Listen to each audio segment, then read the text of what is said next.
আপনারা জানেন যে যে সমস্যাটুকু নিয়ে আজকে আমরা বসেছিলাম, এই সমস্যাটা শুধুমাত্র যে সিলেটের সমস্যা তা নয়।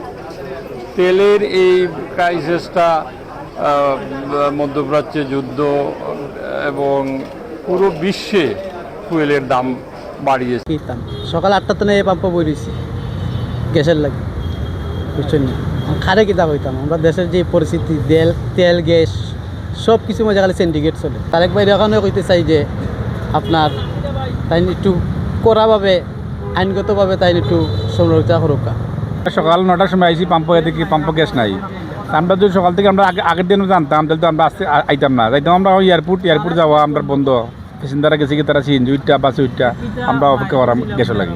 আর আগে যদি আমরা জানতাম তাহলে আজকে আমরা অন্য চিন্তা ভাবনা করলাম, মানে বাইলাম না। কিন্তু আমরা বহুত কষ্ট করবাই সকাল থেকে অপেক্ষা করাম। কোন সময় শেষ হইব তাও তো কোনো নির্দিষ্ট কোনো ঠিক নাই।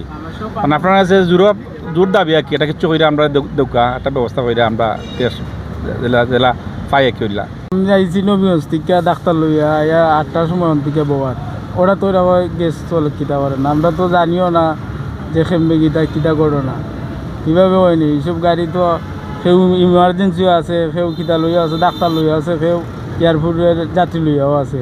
কারণ আমরা গরিব ভোগান দিত না নিই। এই যে অফিসের কাজে কালকে যাব, আজকেও অফিসের কাজ করব বলে এইদিকে তো আবার কাজের হ্যাম্পার হইতেছে। সমস্যা হঠাৎ করে আমরা কিন্তু জরুরি বিভাগের অন্তর্ভুক্ত। আমি সিলেট জেলার একজন কার্ডধারী শ্রমিক। আমি ডিজিটাল সোনার বাংলার পার্টির প্রতিষ্ঠাতার চেয়ারম্যান কর্মরত।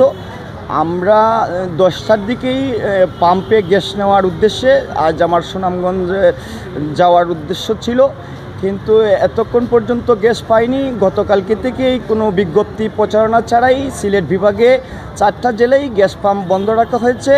আমাদের দাবি হলো, আমরা শ্রমিক মানুষের জরুরি বিভাগের অনেক কন্ট্রাক্ট যোগাযোগকে নিশ্চিত করার জন্য প্রস্তুত থাকি।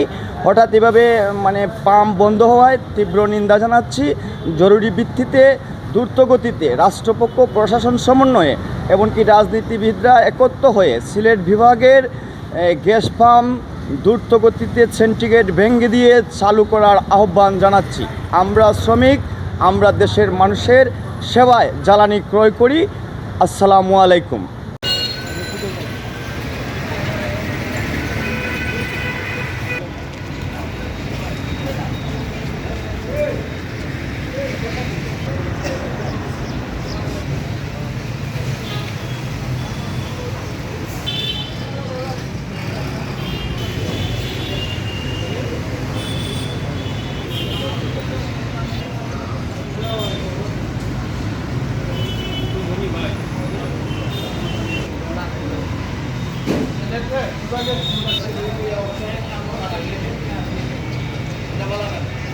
গ্যাস তো দিতে হতো, গ্যাসও এর সাথে করেছে সংযুক্ত।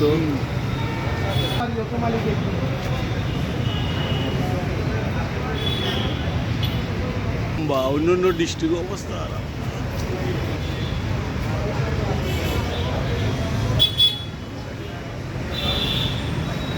আজকে আমরা আনুষ্ঠানিকভাবে তাদের সমস্যা যেগুলো তারা বলেছে এগুলো আমরা হিসাবে আমি জেলা প্রশাসনকে ধন্যবাদ জানাই, মেট্রোপলিটন পুলিশকে ধন্যবাদ জানাই।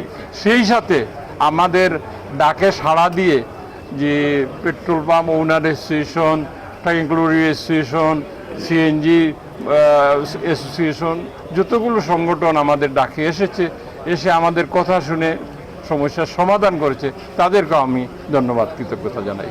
সামনে